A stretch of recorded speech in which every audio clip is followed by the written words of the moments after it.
आम आदमी पार्टी के state campaigning incharge Ashok Tanwar ने अंबाला पहुंचकर अधिवक्ताओं के साथ बैठक की व बातचीत के दौरान उन्हें 10 अक्टूबर को होने वाले भव्य मार्च संविधान बचाओ देश बचाओ में बढ़ चढ़कर भाग लेने की अपील भी की।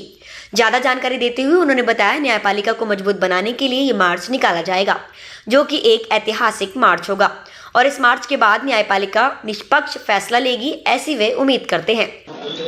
आज हम लोग सब लोग एक अपील लेकर के आए हैं। जिस तरीके से न्यायपालिका के ऊपर, देश के ऊपर, संविधान के ऊपर 140 करोड़ लोगों के हितों के ऊपर जैसे प्रहार हो रहा है, आज आवश्यकता है एक मजबूत न्यायपालिका की।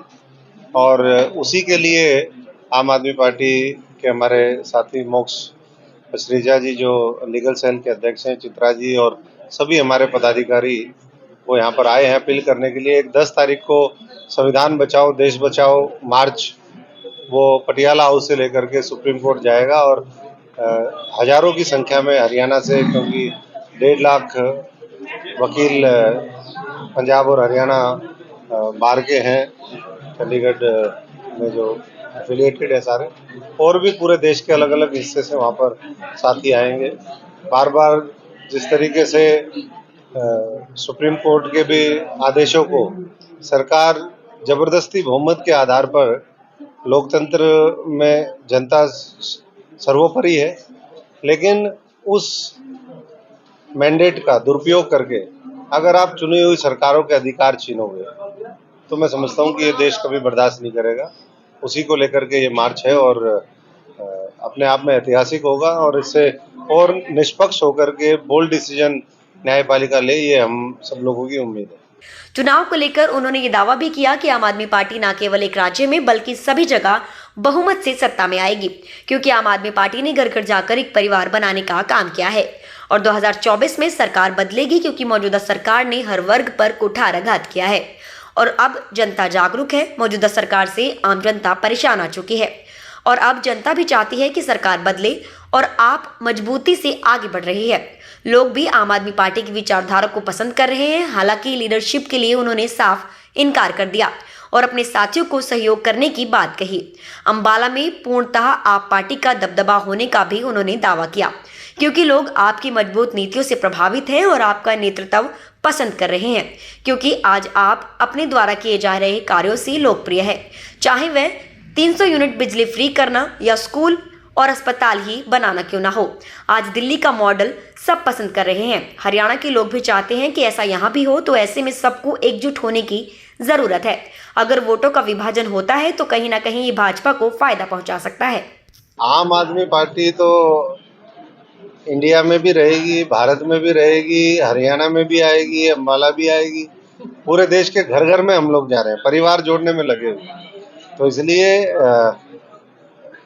धीरे धीरे जो शीर्ष नेतृत्व है, जो कहीं ना कहीं थोड़ी बहुत कोई चीजें हैं, तो उन शंकाओं को दूर करेगा और आने वाले 2024 के अंदर देश प्रदेश में ये सरकार बदले, जिन्होंने हर वर्ग के ऊपर प्रहार किए, उनके हितों की रक्षा करने के बजाय उनके हितों के ऊपर जिस तरीके से कुठाराघात हुआ है, तो उसका मैं समझता हूँ कि अब समय आ गया, लोग बदलाव देख रहे हैं, मिलकर के सुनिश्चित करेंगे बदलाव। ठाकुर साहब की चर्चाएं भी है कि अम्बाला लोकसभा से काट हो सकते हैं। हमने तो बहुत पहले ये स्पष्ट मना किया है लीडरशिप को। बाकी ये जो भी साथी यहाँ पर लड़ेंगे, हम उनके लिए सब लोग मदद करने के लिए पहुँचेंगे और इतना जरूर है कि अम्बाला में अगली जो जीत होगी वो आम आदमी पार्टी और हमारे जो साथी लगे हुए हैं, अलायंस होगा, बहुत अच्छी बात है। लेकिन आम आदमी पार्टी जमीनी स्तर पर, चाहे वो विधानसभा हो चाहे लोकसभा हो, दोनों की तैयारियां करने में लगी हुई है। देखिए, स्टेट की लीडरशिप के अपने विचार हो सकते हैं, लेकिन ये गठबंधन तो पूरे देश के स्तर पर है और देश के स्तर पर है। अगर आज आम आदमी पार्टी की सरकार दिल्ली और पंजाब में है और अगर कोई ये सोचता है कि वहाँ तो सीटें मिल जाएं, लेकिन जहाँ वो नहीं है वहाँ हम उनके साथ कोई समझौता ना करें, ऐसा नहीं होता। ये होलिस्टिक होता है और ये सारी चीज़ों का तालमेल, आज आम आदमी पार्टी राष्ट्रीय पार्टी बनी है, पूरे उत्तर भारत में हम लोग चुनाव लड़ रहे हैं, पूरी मजबूती से आगे बढ़ रहे हैं, लोगों को आम आदमी पार्टी की विचारधारा, उसका नेतृत्व, उनकी नीतियाँ, जो लोगों को मजबूत करने वाले उनके कार्यक्रम हैं, चाहे वो 300 यूनिट फ्री बिजली का मामला हो, अच्छे स्कूल और अस्पताल बनाने की बात हो, और जो दिल्ली का मॉडल अब पंजाब मॉडल बन गया है, आने वाले समय में देश का मॉडल बनेगा, हरियाणा के लोग भी चाहते हैं। तो ऐसे में उसको मैं समझता हूँ कि सब लोगों को मजबूत करना चाहिए और उसी से सबकी ताकत बनेगी। अगर वोटों का विभाजन रहेगा तो ये बीजेपी के कहीं न कहीं एडवांटेज में है। आज भी कोई बीजेपी ऐसा नहीं है कि अकेले उस मजबूत स्थिति में है। उनके पास क्या है, देश में नेशन वाइड अगर हम देखेंगे 35-40% के बीच में वोट है। आज भी 65 से के आसपास प्रतिशत वोट वो उनके खिलाफ खड़े हैं। उसको एक साथ जोड़ने की आवश्यकता है। जवल साहब, कांग्रेस के ऑब्जर्वर जो हैं आए यहाँ पर और पिता पुत्र मुर्दाबाद के नारे लगे, कहीं ना कहीं सब लोगों ने देखा। इसको लेकर क्या कहना इन्हीं चाहिए? की पार्टी के बीच आप भी अलग हुए थे कांग्रेस से।